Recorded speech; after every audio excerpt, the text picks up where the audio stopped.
योगीराम सूरत कुमार, योगीराम सूरत कुमार, योगीराम सूरत कुमार जय गुरुराय।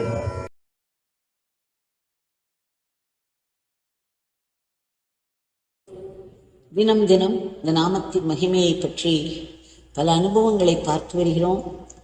இந்த அனுபவங்கள் எல்லாம் நம்முடைய வாழ்க்கையை ஒட்டிய பிராக்டிக்கல் லைஃப் என்று சொல்கிறோம் அல்லவா, அதற்கு மிகவும் தேவையான அனுபவங்கள். மற்றவர் அனுபவங்களிலிருந்து நாம் பல படிப்பினைகளை கற்றுக்கொள்கிறோம். ஆரம்ப காலங்களில் நான் சங்கதி தெரு வீட்டிற்கு செல்லும் பொழுது சில சமயங்களில் பார்த்திருக்கிறேன், பகவான் எங்களை நாமும் பாடச் சொல்வார். அப்பொழுது வெளிநாட்டினர் யாரேனும் வந்து அவர்கள் புருவத்தை மேலேற்றினார், அதாவது அவர்கள் முகத்திலே ஒரு கேள்வி தோன்றினார், பகவான் பெரிதாக சிரிப்பார். பிறகு சொல்வார், என்ன இந்த பிச்சைக்காரரின் பெயரை பாடச் சொல்கிறேன் என்று பார்க்கிறீர்களா? நீங்கள் விஞ்ஞானி, உங்களுடைய லேபில் எப்படி ஒரு சோதனை குழாயில் போட்டு எல்லாவற்றையும் சோதனை செய்கிறீர்களோ அதே மாதிரி இந்த பிச்சைக்காரனின் நாமத்தையும் நீங்கள் சோதனை செய்து பார்க்கலாம் என்பார். உங்களுடைய சொந்த அனுபவம் இந்த பிச்சைக்காரனுடைய நாமம் என்னவென்று காட்டிவிடும் என்று சொன்னார். இப்படி 2-3 தடவை சொல்லி நான் கேட்டிருக்கிறேன். அதற்கு பிறகு நமக்கு அனுபவம் வந்து விடுகிறது அல்லவா. இன்றைக்கு ஒரு குட்டி கதை, எப்படி ஒருவர் பகவானுடைய நாமத்தை சோதனையில் ஈடுபடுத்தினார், என்ன ஆயிற்று என்று பார்ப்போம். திரு அருண் என்பவர் நாமக்கல்லை சேர்ந்தவர். அவர் சில நாட்களுக்கு முன்புதான் பகவானை பற்றி கேள்வியை பெற்றார். அதுவும் திரு பாலகுமாரன் அவர்கள், எழுத்தாளர் பாலகுமாரன் அவர்களுடைய புத்தகங்களில் ஒன்றை படித்து அவருக்கு அந்த ஈர்ப்பு ஏற்பட்டது நாமத்தின் மேல். ஆனாலும் ஆரம்பத்தில் இருப்பவர்களுக்கே ஏற்படக்கூடிய சந்தேகங்கள் அவருக்கும் ஏற்பட்டது. இந்த நாமத்தினால் எதையும் சாதித்து விடலாம், எந்த ஒரு காரியமும் கைகூடிவிடும் என்று திரு பாலகுமாரன் அவர்கள் எழுதியிருக்கிறார். இதை நாம் சோதித்துதான் பார்ப்போமே என்று. ஏனென்றால் அந்த மாதிரியான ஒரு நிலையில் அவர் இருந்தார். என்ன நிலை? அவருடைய வேலை போய்விட்டது. அங்கு இங்கு நண்பர்களிடமெல்லாம் கடன் வாங்கி முடிந்த அளவுக்கு செலவழித்து விட்டார். ₹1 காசு கூட கையில் இல்லை, சாப்பாட்டிற்கு வழி இல்லை. கொடுத்த நண்பர்களிடம் எப்படி திரும்ப போய் கேட்பது? கொடுத்ததையே திரும்ப கொடுக்க முடியாமல் இருக்கும் நிலையில் அவர்களிடம் சென்று கேட்பதனால் பயனில்லை. எல்லா மார்க்கங்களும் அடைபட்டு விட்டது. கையில் பைசாவிற்கு வழியே இல்லை. வாழ்க்கை என்பது பெரிய கேள்விக்குறியாயிற்று. அந்த சமயத்தில் தான் இவருக்கு பகவானுடைய பரிச்சயம் ஏற்பட்டது. அந்த நாமத்தை சோதித்துதான் பார்ப்போமே, நமக்கு பகவானை பற்றி ஒன்றும் தெரியாது. இவரோ சொல்கிறார், நாமத்தினால் நடக்காத காரியமே இல்லை என்று. நமக்கோ பக்தி கிடையாது, எதுவுமே கிடையாது. ஆனாலும் சோதித்து பார்க்கலாமே, நாமத்தை சொல்ல முடியும் நம்மால், அதனால் நாமத்தை சொல்லி பார்க்கலாமே என்று ஆரம்பித்தார். அவருக்கு உடனடியாக ஒரு நெருக்கடி வேறு. ₹5500 அவருக்கு உடனடியாக தேவை. அவர் அந்த காரணங்களை எல்லாம் சொல்லவில்லை. ஆனால் மிகவும் நெருக்கடியான நிலைமை. உடனடியாக அவர் அந்த பணத்தை கொடுக்க வேண்டிய நிலை. யோகிராம் சுரத்குமார் நாமத்தை ஆரம்பித்து விட்டார். 2-3 நாட்கள் சொன்னார். தொடர்ந்து சொல்லிக்கொண்டே இருந்தார், ஒன்றுமே நடக்கவில்லை. இது என்ன, நாமத்தை சொல்லிக் கொண்டிருக்கிறோம், ஒன்றுமே நடக்கவில்லை. சரி, இதை தீவிரப்படுத்துவோம். ஏனென்றால் நெருக்கடியும் தீவிரமாயிற்று. அதற்குள் நாமமும் பழகி போயிற்று. சரி, இதை இன்னும் தீவிரப்படுத்துவோம் என்று அதை மிகவும் தீவிரமாக சொல்ல ஆரம்பித்தார். இப்படி ஒன்றிரண்டு நாள் தீவிர நாமம் விரும்பென்று ஒரு நண்பர் இவரை தேடி வந்தார். எந்த நண்பர்களிடமும் போக முடியாத ஒரு அவல நிலை. ஒரு நண்பர் இவரை தேடி வந்தார் வீட்டிற்கு. அந்த நண்பர் சொன்னார், இன்னொரு நண்பருக்கு நான் 5000 ரூபாய் கொடுக்க வேண்டியிருக்கிறது. ஆனால் எனக்கு நிறைய வேலைகள் இருக்கின்றன.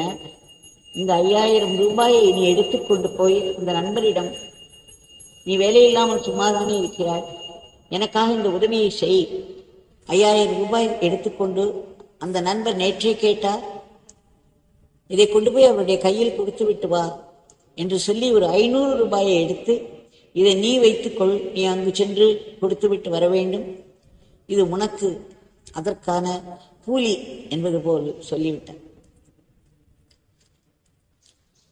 இவர் பார்த்தார், நாமம் சொன்னால் கிடைக்காது ஒன்றுமில்லை என்று நாமம் சொல்லி 5500 ரூபாய் உண்மையிலேயே கையில் வந்துவிட்டது.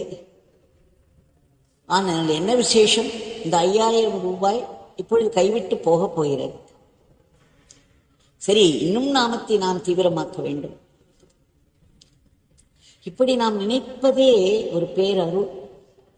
ஏனென்றால் சாதாரணமாக ஒரு முயற்சி செய்து அந்த முயற்சியை நாம் எதிர்பார்த்தது போல் பயனளிக்கவில்லை என்றால் உடனே கைவிட்டு விடுவோம். இது என்ன பிரயோஜனம் இந்த நாமத்தை சொல்லி, ஒன்றுமே நடக்கவில்லையே என்றுதான் தோன்றும். அதுதான் இயல்பு. இவருக்கு இதை இன்னும் தீவிரப்படுத்த வேண்டும் என்று தோன்றியதே அருள். இந்த அருள் தான் நமக்கு நாமத்தை பரிச்சயம் பண்ணி வைக்கிறது. பிறகு அந்த நாமத்தை சொல்ல வேண்டும் என்ற எண்ணத்தை தோற்றுவிக்கிறது. பிறகு ஏதேனும் ஒரு சூழ்நிலையை உருவாக்கி அந்த நாமத்தை தீவிரமாக்குகிறது. ஒன்றொன்றும் அருள். இவர் நாமத்தை சொல்லிக்கொண்டே, சரி பகவான், கையில் பணம் கொடுத்தாலும் அது போகப் போகிறது. ஆனால் இது வந்ததே ஒரு பெரிய விஷயம். நாமத்தை சொல்லி ஏதோ கையில் பணம் வந்துவிட்டதே, அப்போது அந்த நாமம் வேலை செய்கிறது என்றுதானே அர்த்தம். இவர் எடுத்துக்கொண்டார்.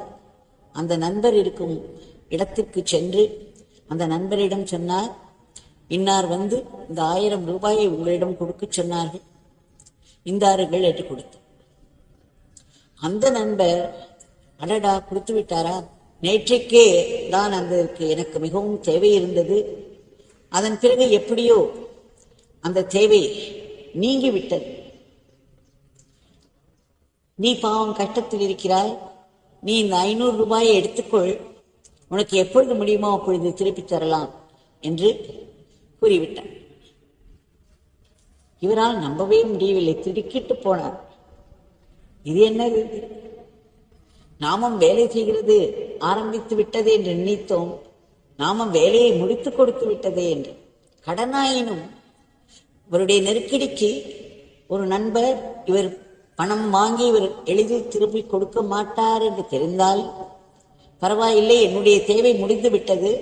அதனால் அவர் என்ன சொன்னாராம் தெரியுமா, இப்பொழுது இந்த 5000 ரூபாயை நான் வாங்கிக் கொண்டால் இதையும் செலவழித்து நின்று விடுவேன், இந்த பணமும் என்னை விட்டு போய்விடும், எப்படியோ இதை நான் செலவழித்து விடுவேன், அதனால் நீ இதை கடனாக எடுத்துக்கொள், பிறகு எனக்கு திருப்பித்தா என்று இவரிடமே கொடுத்து விட்டார்.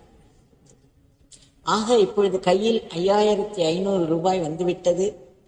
அந்த நாமம் சொன்ன சில நாட்கள் பக்தியோடு சொல்லவில்லை, நம்பிக்கையோடு சொல்லவில்லை, எந்த விதமான ஒருமுகப்பட்ட மனதோடும் சொல்லவில்லை, சோதனை செய்து பார்க்கலாமே, இது ஏதாவது ஒரு வழி விடாதா என்ற ஒரு முயற்சியில் தான் நான் ஈடுபட்டேன். அந்த நாமம் சொல்லிய சில நாட்களில் என்னுடைய கைகளில் 5500 ரூபாய் தவழ்ந்தது. இதுவே யோகிராம் சுரத்குமார் நாமத்தின் பெருமை. ஆரம்பத்திலேயே அதனுடைய பெருமை எனக்கு புரிந்துவிட்டது என்று எழுதியிருக்கிறார். இந்த சோதனையை எல்லோருமே ஆரம்பிக்கலாம். இதுவரை பரிச்சயம் இல்லாதவர்களோ இல்லை இதில் நம்பிக்கை இல்லாதவர்கள், பகவானிடம் பக்தி இல்லாதவர்கள் எல்லோரும் சோதனைக்காகவாவது இந்த நாமத்தை நாம் ஆரம்பித்து நம்முடைய ஒவ்வொரு நாளையும் நாமத்தினால் நிரப்பி அதை நன்னாளாக ஆக்கிக்கொள்வோம். ஆழ்வார்கள் எல்லோரும் பாடுகிறார்கள், அப்போதைக்கு இப்போதே சொல்லி வைத்தேன் என்று. பின்னால் நமக்கு உடல் நலம் எப்படி பாதிக்குமோ, நம்மால் நாமும் சொல்லக்கூடிய நிலையில் மனதோ உடலோ இருக்குமோ தெரியாது. உடலில் பலம் இருக்கும் பொழுதே, நல்ல உணர்வு இருக்கும் பொழுதே நாமத்தை நாம் சொல்லி வைத்தோமானால், பணத்தை சேமிப்பதைப் போல் நாமத்தை நாம் சேமித்து வைத்துக் கொண்டோமானால் பெயர்பட்ட பயன் என்று நமக்கு இந்த நாமமே நமக்கு விளக்கி காட்டும். நாமும் நம்முடைய வாழ்க்கையை நடத்த ஆரம்பித்து விடும். நாமா will begin to run our life. இந்த நாமம் என்பது உங்களுடைய பெயர் என்னுடைய பெயர் போன்று வெறும் பெயர் அல்ல, வெறும் சத்தம் அல்ல. அது இறை சக்தி நிரம்பிய அதிர்வுகள். ஒரு நாமமும் சொல்லும் பொழுது இறை சக்தியோடு கூடிய அதிர்வுகள் நமக்குள்ளே இறங்குகின்றன. அந்த நாமத்தை நாம் சொல்லி சொல்லி உள்ளே ஆழ இறக்கினோமானால் அடியில் ஒரு பெரிய ஒரு ட்ரெஷர் என்று சொல்லுவோமல்ல, ஒரு பெரிய பொக்கிஷம் இருக்கிறது. ஆன்ம பொக்கிஷம் பரமாத்மாவே இருக்கிறார் நம்மிடம். நம் ஒவ்வொருவருக்குள்ளும் அந்த பரமாத்மா இருக்கிறார். நிறைய பேர் அவரை தூங்க விட்டு விடுகிறோம். ஆனந்த சயனத்தில் இருக்கிறார். அவரை நாம் தட்டி எழுப்ப வேண்டுமானால் அவருடைய கிருபா திருஷ்டி நம்மேல் பட வேண்டும்.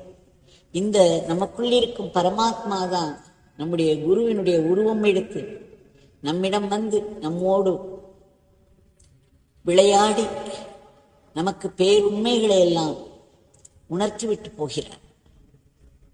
ஆக நம்முடைய பகவான் யோகிராம் சுரத்குமார் நமக்குள்ளே இருக்கக்கூடிய அந்த ஆத்மாவின் நடுவே பரமாத்மாவாய் வீற்றிருக்கிறார். கல்ப தருவாய் காமதேனுவாய் நமக்கு அருள் வழங்குவார். அவருடைய நாமத்தை சொல்லி சொல்லி நாம் அவரிடம் இந்த அருளை எழுப்ப வேண்டும். ஆங்கிலத்தில் சொல்வார்கள் invoke the grace என்று. இந்த இறை சக்தியை நாம் எழுப்ப வேண்டும். அந்த நாமத்தினால் நம்முடைய நாட்களை எல்லாம் நிரப்பி நன்னாளாக்குவோம். இன்றைக்கு பகவானுடைய நாமத்தை, திவ்ய மங்கள நாமத்தை 1 மணி நேரம் எல்லோரும் கூடி சொல்லி அவரை எழுப்பிவிட்டோம். அவர் ஆனால் எழுப்ப வேண்டிய அவசியமே இல்லை, நின்று கொண்டே இருக்கிறார். நாம் எல்லோரும் இரவில் சென்று படுத்து விடுகிறோம், மிகவும் வசதியாக படுத்து தூங்குகிறோம். ஆனால் இங்கு பகவான் சதா நின்று கொண்டே இருக்கிறார். கையை உயிரை தூக்கி ஆசீர்வதித்த வண்ணம் இருக்கிறார். ஆசிரமத்தில் நுழைந்த ஒருவரும் வெறும் கையோடு திரும்ப மாட்டார்கள். என் தந்தையினுடைய அருள் அவர்கள் மேல் மழையாக பொழிந்து கொண்டே இருக்கிறது. அவர்கள் உணர்ந்தாலும் உணராவிட்டாலும் இது சத்தியம் என்று சொன்னவர் நம் பகவான் நமக்கு வாக்கு கொடுத்திருக்கிறார்.